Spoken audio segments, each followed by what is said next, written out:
ডিগবৈ ৰাইজক ৰঙালী বিহুৰ শুভেচ্ছা জনাইছো, শ্ৰদ্ধা জনাইছো আৰু তেখেতসকলে আজি এই ৰেলীটো ইমান সুন্দৰভাৱে আয়োজন কৰিছে, মই তাৰ বাবে তেখেতসকলক ধন্যবাদ জনাইছো।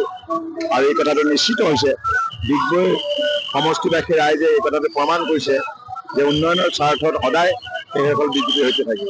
কাৰণ এটা ঐতিহাসিক দিন, যিহেতু অহা 19 এপ্ৰিল তাৰিখে আমাৰ উজনি অসমত প্ৰথম পৰ্যায়ৰ নিৰ্বাচন হ'ব আৰু এই নিৰ্বাচনত ডিব্ৰুগড় লোকসভা সমষ্টিৰ পৰা ভাৰতীয় জনতা পাৰ্টি আৰু মিত্ৰদলৰ প্ৰাৰ্থী সৰ্বানন্দ সোণোৱাল ডাঙৰীয়াই প্ৰাৰ্থিত্ব পাইছে। আৰু আজি আমাৰ ইয়াত ৰেলী আছে। এই ৰেলীত যথেষ্ট সংখ্যক প্ৰায় 8,000 লোকে অংশগ্ৰহণ কৰিছে। সকলো জাতি জনগোষ্ঠীয়ে এটা ভৰপূৰ সমষ্টি আৰু সকলো ফালে তেওঁলোকে ওলাই আহিছে।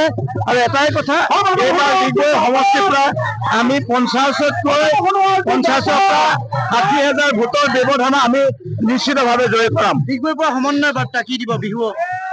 ডেফিনেটলি, কাৰণ আমাৰ স্বাভিমান, আমাৰ গৌৰৱ ৰঙালী বিহু। এই ৰঙতে আমিও ৰঙিয়াল হৈ পৰিছো আৰু আমি বিহুৰ শুভেচ্ছা দিয়াৰ লগে লগে তাৰ আগতীয়াকৈ সৰ্বানন্দ সোণোৱাল ডাঙৰীয়াক, মুখ্যমন্ত্ৰী ডাঙৰীয়াক, মোদী ডাঙৰীয়াক আমি ইয়াৰ পৰাই শুভেচ্ছা আৰু শ্ৰদ্ধা জনাইছো। ৰঙালী বিহুৰ লগতে জিকা নিশ্চিত।